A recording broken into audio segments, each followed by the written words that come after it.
Hi, it's Jessie. It's been a while, so I thought I'd come on here and make a little video and share what I've been learning about. So there's this thing in Judaism called the Lashon Hara, and when I when I heard about it, God started talking to me more about it. Right? Um, I want to show you where this originates from. First, let me define it a little bit for you. Lashon Hara is about evil speech, okay? Have you ever heard of this concept called the evil eye? It goes hand in hand with Lashon Hara, right? Like if you talk evil about someone, evil comes on you, right? If you say something bad about someone, then you get the evil eye on you. It's like you can't speak a curse without getting a curse, right? So there's this in Genesis 12 where Abraham is called. It says 12:2, I will make you into a great nation and I will bless you. I will make your name great, and you will be a blessing. I will bless those who bless you, and whoever curses you, I will curse. And all the peoples on the earth will be blessed through you. This is covenant, okay? This is covenant. Now, this thing where if you speak a curse, you get a curse back. Let's put this into context a little bit, okay? Because a lot of people think like to curse someone is like to do voodoo or like witchcraft or whatever. But actually, when you accuse someone of something, you're actually putting a curse on them. And when you get people to agree with you in your accusations, they don't have to be true, mind you. You're putting a curse on that person. Now, the Jews have been in exile for a very long time. And when Jesus ushered in, he gave access, but we didn't really see the benefits of it, right? But something is changing in this world right now. And this concept of Lashon Hara is coming back into play, okay? It's being reenacted, and I don't think like anybody knows anything about this, right? Like we have all these movies that talk about the evil eye and being so afraid of the evil eye, and the thing is, Lashon Hara is God's defined defense system. It goes with covenant, okay? And where it says, I'll bless those who bless you, I'll curse those who curse you, it's Lashon Hara that does the cursing, right? If you ever, like, heard of a smear campaign, right? Or if someone ever, like, whispered gossip or a rumor to you, if you've ever heard anything bad about somebody else, what you're hearing is Lashon Hara. Okay, it ties to it. It's evil speech that brings out the evil eye, and it brings judgment on you. Okay, back in the days of like Elijah and Jezebel, right? Jezebel, she talked evil of Elijah. She was like, she wanted him dead, and she sent all these prophets after him. And I never understood why Elijah killed all the prophets but did nothing to Jezebel. And see, there are laws that go along with Lashon Hara. And in Christianity, we know nothing about it. Absolutely nothing. They don't speak anything on it, okay? But in actuality, the laws say that if you receive Lashon Hara, if you receive this evil speech, you know, that you bring the curse on yourself. And it says that those who receive the evil speech are more evil than those who speak it. So when you think of Elijah cutting down all the prophets of Baal, you understand why. Because all a prophet is someone who says what someone else says. Okay? They proclaim it as if it's true. And usually it's a prophet of God. But here we say prophets of Baal. But Baal doesn't speak. Baal was just a piece of wood. It was just an idol. And the person using Baal, Jezebel, the person dictating what she wanted other people to say, they were carrying her words. They received her words. And actually the person who receives it and acts on it is more evil than the person who speaks it. So you got to understand that. Now, yeah, God eventually dealt with Jezebel. She fell out the window and got eaten by dogs. But you understand, initially, Elijah was the one who cut down all these prophets, There are so many laws that I'm playing with a broken popsicle stick that my kids left on the desk, so you'll have to pardon me. I fidget a lot, right? There are so many laws that go along with this Lashon Hara thing. Like you can't control what other people do, right? You can only control your own responses. So and I should really note, right, before I get into these little laws that we should pay attention to, right? I should really note that we know nothing of it because the Jews have been in exile for so long. Okay? It has fallen by the wayside because there was no real covenant at play. Yeah, Jesus brought the covenant to the Gentiles, but in actuality, it's the age of the Gentiles. And the Gentiles ruled through power of agreement, washing sins in the blood of the Lamb. So long as you believe in Jesus, then you believe that you can be forgiven, and other people will concur that you deserve forgiveness. It's a power of agreement, you understand? But with the new covenant, right? And I've seen the fruit of Lashon Hara. I've seen it in my everyday life, okay? Over the past several years, I've seen it multiple times, okay? We're coming back into a new age, okay? And this new age is a covenant age. It's not an age of Gentiles. No power of agreement will matter because Lashon Hara, what it does is it proves that God is sovereign and that he has rules that you must abide by. It proves that God has ways that you should live by. It has rules that you should learn so that you don't offend God. Because a lot of people think that if you deem someone as evil, then you can do whatever you want to them because they deserve it, right? That you have free range to punish them because they deserve it. A lot of people act this way. They justify a lot of evil by declaring someone else as evil, and God is not like that, and God does not play that, and God will not play with your power of agreement anymore. He's bringing back Lashon Hara because these people who declare that people are evil and deserve to be punished so much, when God has not condemned them at all, they have to eat the fruit of the bad seeds they sowed. So, one thing that God, in the laws of Lashon Hara, right? This is a concept from Judaism, okay? So you have to understand, Christians don't know anything about this. However, if they don't learn about this, they're going to fall prey to it. Because there's ways of, you can't control other people's speech. You got a Jezebel around you, you cannot control her mouth. You cannot stop her from talking. But what you can do is choose not to believe Jezebel.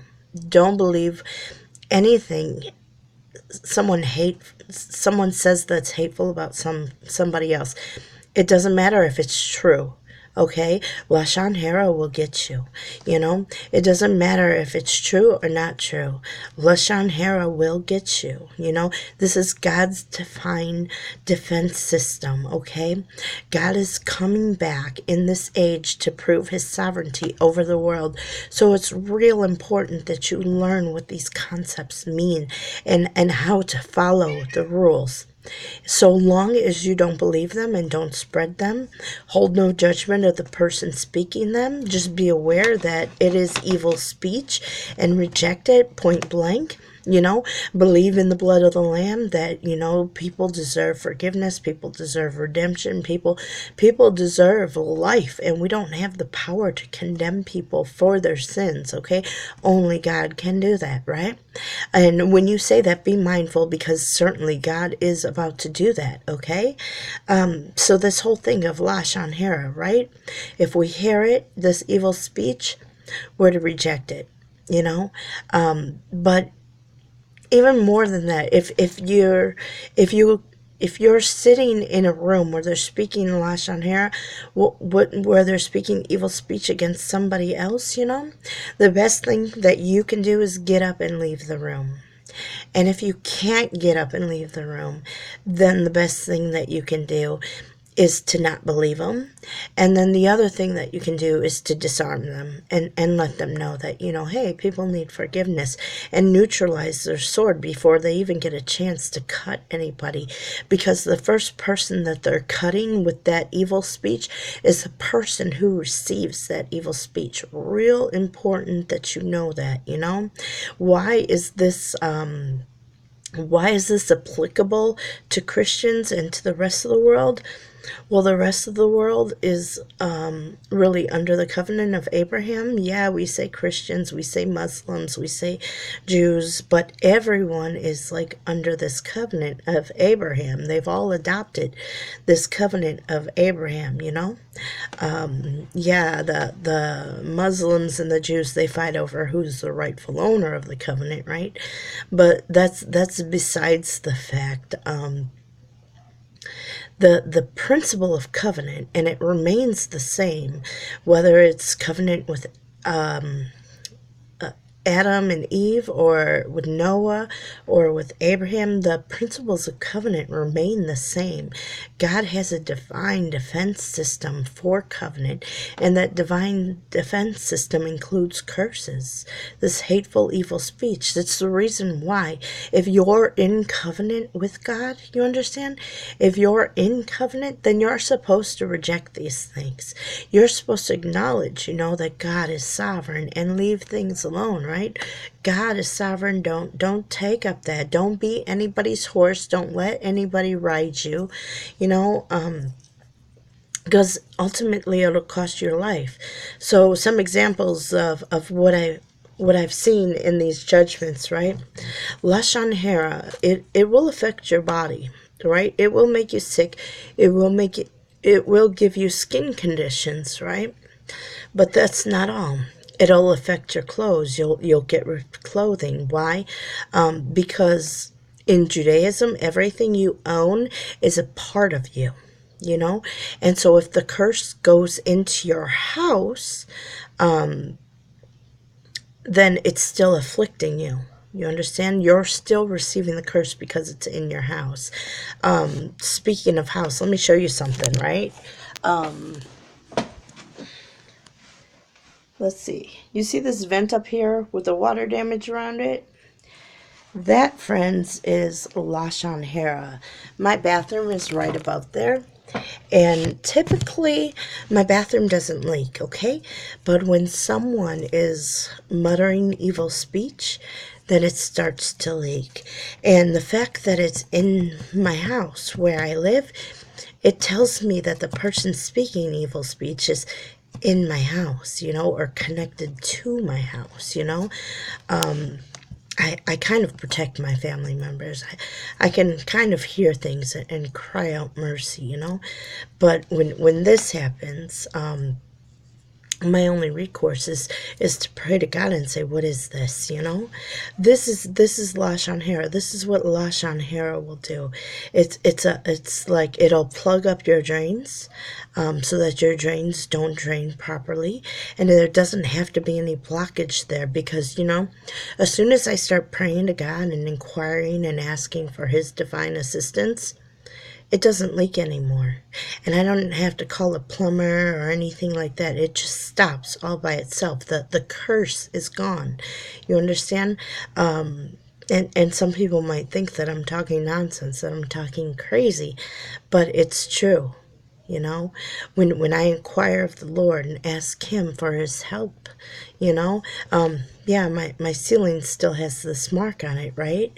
But it doesn't happen anymore.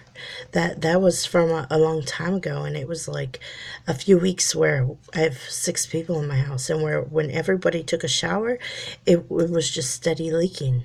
It's not that the water was backed up in the bathtub; it just wasn't going through the pipes, you know. It said that there was like a curse on my house, you know, and it resolved itself by itself. So I'm saying just because Lashon Hara is against you, it doesn't mean like you're going to die, especially if you're in covenant, right? Because with God, see the covenant here, the covenant with Abraham, the covenant with everyone is suffer for God and overcome. So when you acknowledge God in things, you know, when you seek Him out, when you say, God, I choose to suffer for you, you know, I receive your correction. How can we make things better? You know, when you go to God and you talk to God, God removes these things from you. You don't have to go out and fight things and prove things. It's just the way things are. But the thing is, you have to learn to recognize what's coming against you. Okay, so that's just one example. Some other examples, like I know some people who came against me, and I mean to, you know, cause no one any shame. This is just for a teaching purpose, okay? And I know one girl, she got in an accident, and it took like 3 weeks for her car to get fixed after the date that they said it was going to be fixed. So she was without a car for a very long time. Another person, they went 3 weeks without a refrigerator, even though they had a repairman in their house. Every week, the refrigerator kept breaking, you know. Like I said, Lashon Hara will affect your finances. If you're coming after someone's finances, your finances will be the thing that's affected, you know. Maybe you have an accident and you lose your job because you can't walk. Maybe you broke your leg. You know, maybe something exploded on you and you got burned by something, you know. There's lots of ways that Lashon Hara will afflict you and cause you to lose financial resources. And it's all because when you target someone's financial resources, it comes back to you, you know. When you target someone's food supply, it comes back to you, you know, that refrigerator that went like weeks without being fixed, you know. Everybody smiles in your face, but they tell you about their problems like they're bragging on it, like oh, feel sorry for me because I'm so miserable. I got this whole judgment of God thing on me, you know. And not to say that I don't have compassion, it's just, oh, I recognize because God tells me that these things happen because of what they did, you know. So it's like it's God's divine defense system. It's a real thing. It's a true thing. You need to be mindful of these things, because in America we have a lot of Lashon Hara. You know, just turn on the news. Look at how much everybody hates Trump, right? And they speak so much bad stuff about them. Being that this is a covenant time, do they not understand that they'll be judged for what they say? There's a way to bring correction to someone, you know? There's a way to try and destroy someone through shame, you know? There's a way to throw shame on people, and that's wrong. You know, you shouldn't be throwing shame on anybody, right? But there is a way to bring correction to people that doesn't involve shaming them, you know? Trump is actually an approachable guy. You can actually talk to him. I mean, I saw an interview with him and Kanye West, and, you know, Trump gave the floor to Kanye because Kanye overstepped, and he was like, oh, I'm sorry, you know? And he's like, no, go ahead. I'm open to ideas. I want to hear whatever you have to say, you know? So and this was during the time when I think Kanye was still crazy, right? So not to say anything bad about Kanye, we're all crazy, right? But I'm saying he's an approachable guy, you know? He's willing to hear people out. You just have to approach him with respect and kindness, you know? It's the way that you're supposed to approach somebody when you want to change their views or change their positions or change their motivations or inspire them to do something else. You approach them with respect and kindness. This nonsense that they put in the news is garbage. You understand?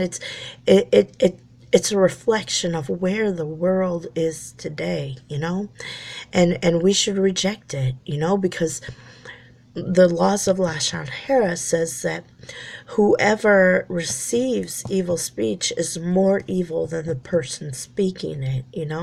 Elijah cut down the prophets of Baal. He didn't mess with Jezebel. So it's best that we all start rejecting this hateful, evil speech and try to keep things, positive and productive. What's a way to talk to somebody in a position of power? If you can't respect the man, at least respect the office and recognize that if you diminish the office, nobody's going to respect the nation. And there are, numerous countries out there that would love to take a shot at America and its downfall, So at least if you can't respect the man, respect the stinking office, all right? There's ways to do things, like if you're speaking concerned about someone, wanting to help them and seeking the advice of someone, that's not speaking Lashon Hara. You understand? Lashon Hara has an evil intent. It's intended to bring someone's demise. It's intended to shame them. It's intended to cut them off, from resources, from friends, from loved ones. It has an intent to harm.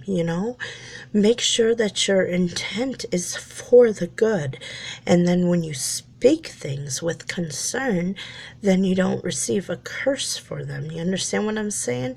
There's a way to do things. If you don't learn this, then you're likely to fall prey to the judgment on it, When you see sickness in your family, you gotta be mindful that you gotta watch your tongue. When you see your house falling apart, when you see you have something that broke and you're trying to fix it and it takes X amount of attempts to fix it, understand that is a curse on you. Judgments come in increments of 23 days, 23 months, 23 years. Anything with a 23 on it is a judgment of God. You have to understand this part, okay?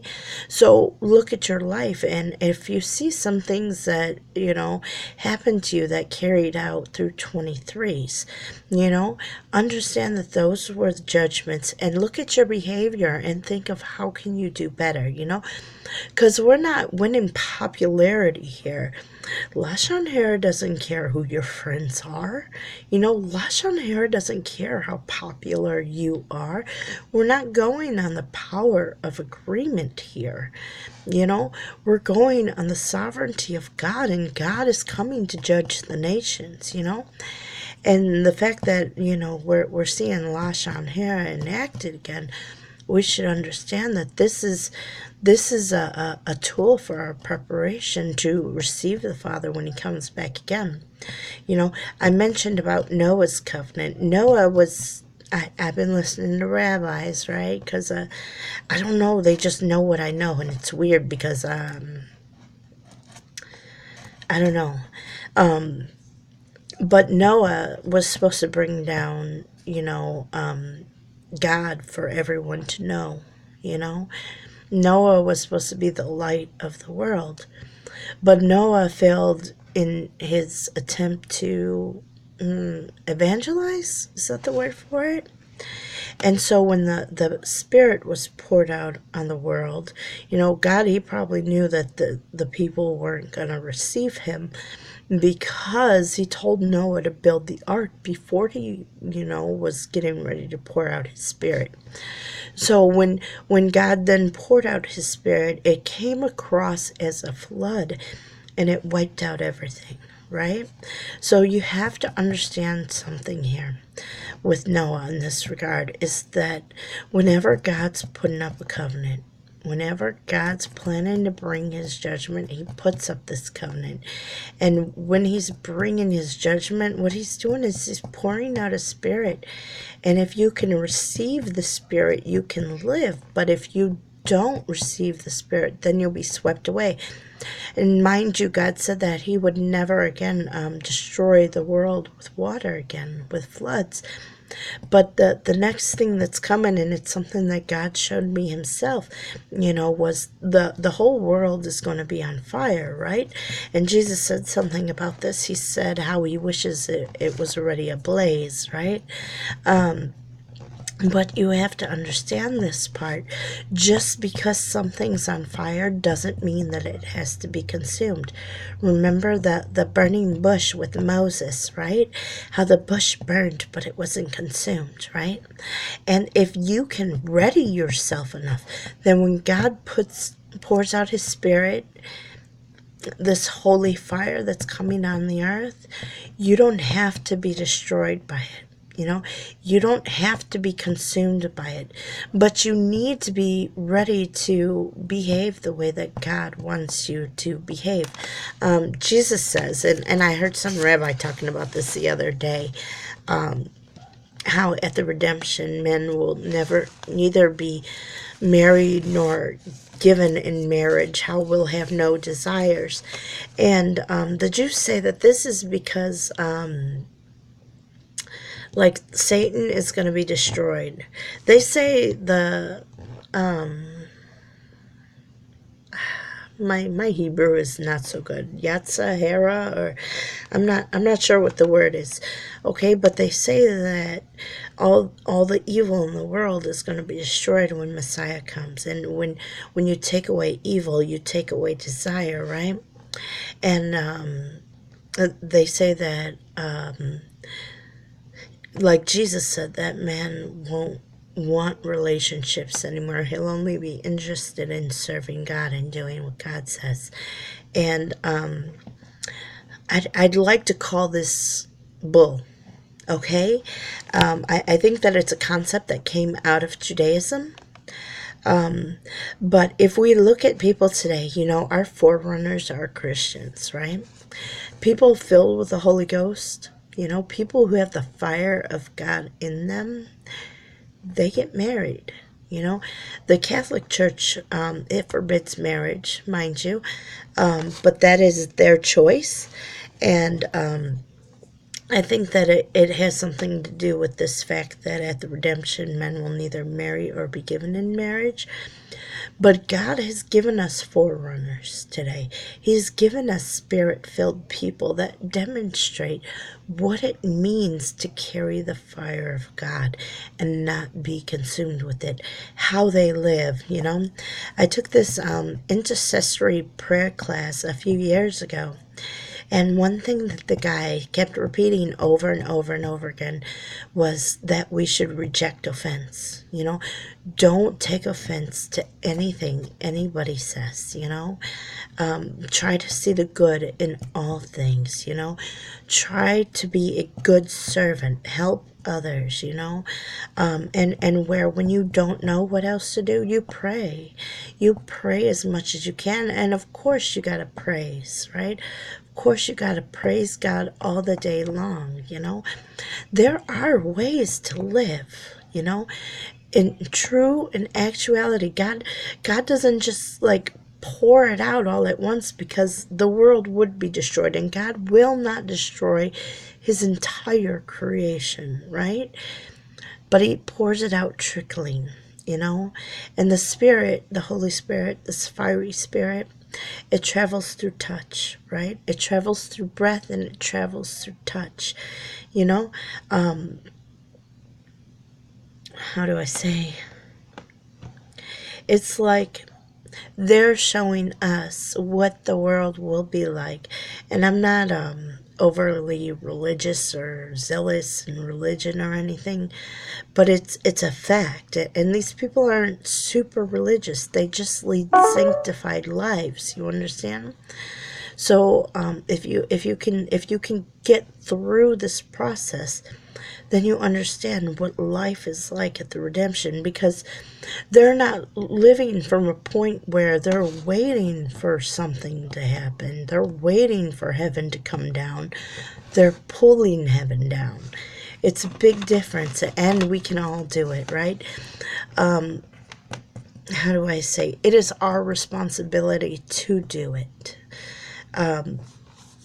If we don't do this, then God will do it by himself, and if God does it by himself, then it's quite possibly it's gonna hurt a lot, but if we get our hands in it, if we put our hands in it, then there's a good chance that we'll survive what is to come. I think that a big part of ushering this thing is revival. My hair keeps tickling my neck, these little hairs. But I talk silly sometimes, sorry. But it's quite essential that people know, that there's a way to prepare for what is to come. There are people already living the way that they're supposed to be living.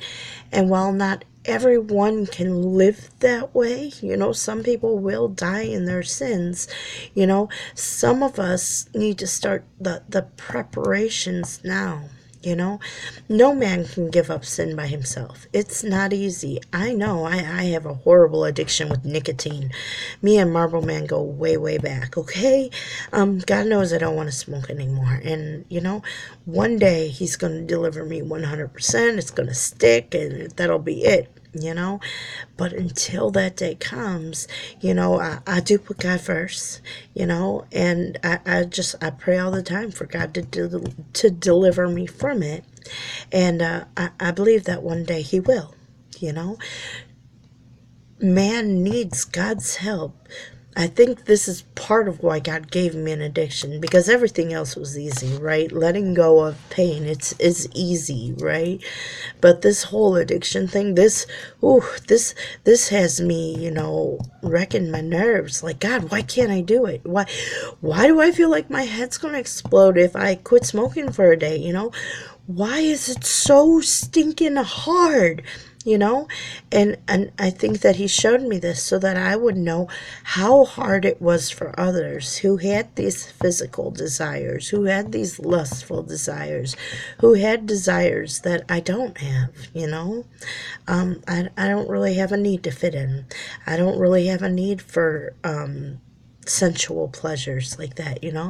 I don't really have a need for too much food, water, Marlboros, I'm good to go, I love taking care of my kids, don't get me wrong. I'm not antisocial, but it's like, if I'm around people, I love people, If I'm not, I'm okay by myself, So I don't have the same drives that other people have, but I do have that one addiction, and so I can totally sympathize with other people in whatever their sin may be, because I do know how hard it is to give up, right? Especially when you're stressed, especially when life is hard, especially when you don't know what to do, It's a way of detaching from things, so I completely understand, But the good news is that God still loves me. He loves me right where I am. He still helps me. He still talks to me. He still sings over me. He didn't condemn me. He didn't leave me. He still brings me people to teach me things I need to know. He still loves me every day. He loves me.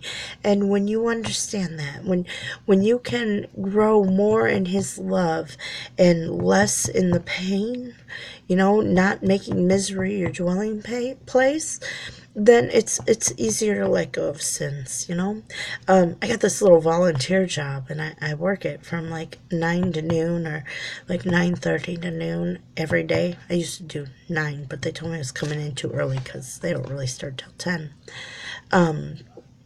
But I don't have any urges there, I just enjoy helping people and, saying God bless you, It's a blessing to me to be a blessing to them, And and I'm content in it. I feel alive in it. You understand? I'm serving other people, and I feel alive in it, you know? It kind of reminds me of what Howard Thurman said when he said that the world doesn't need someone to save it. What the world needs is to come alive. You know, Howard Thurman was a mentor to Dr. Martin Luther King Jr. Nobody knows who he is really. Well, some people do, but he's not very well known throughout society. He was a brilliant man, absolutely brilliant, okay? And if you look at Dr. King and you want to know, like, what influenced his life, understand that this was his father's friend and his very own mentor, you know?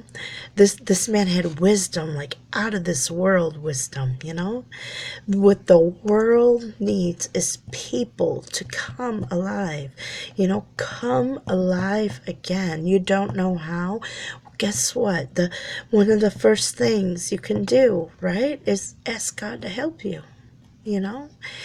Ask God to help you and He'll help you. He'll lead you, like He told me to go and volunteer. And I feel so alive when I do it, right?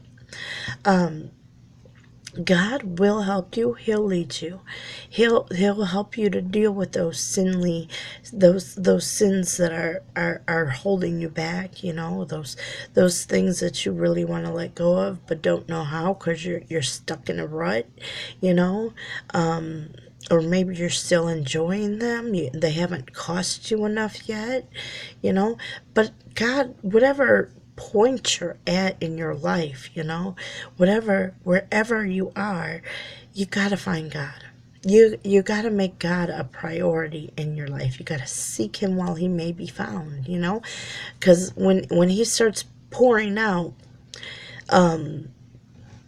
He'll be there with you, only it'll feel hellacious, right? It'll feel horrible. It'll feel terrible. It'll feel like, you know, the floods in Noah's day where everyone was swept away, you know? Find them now. Find them now before it's too late, right? So, that's about the extent that I have to speak today. I'm gonna get off of here because I've been talking a really long time. I hope I helped somebody, and I'm gonna say God bless and have a good day.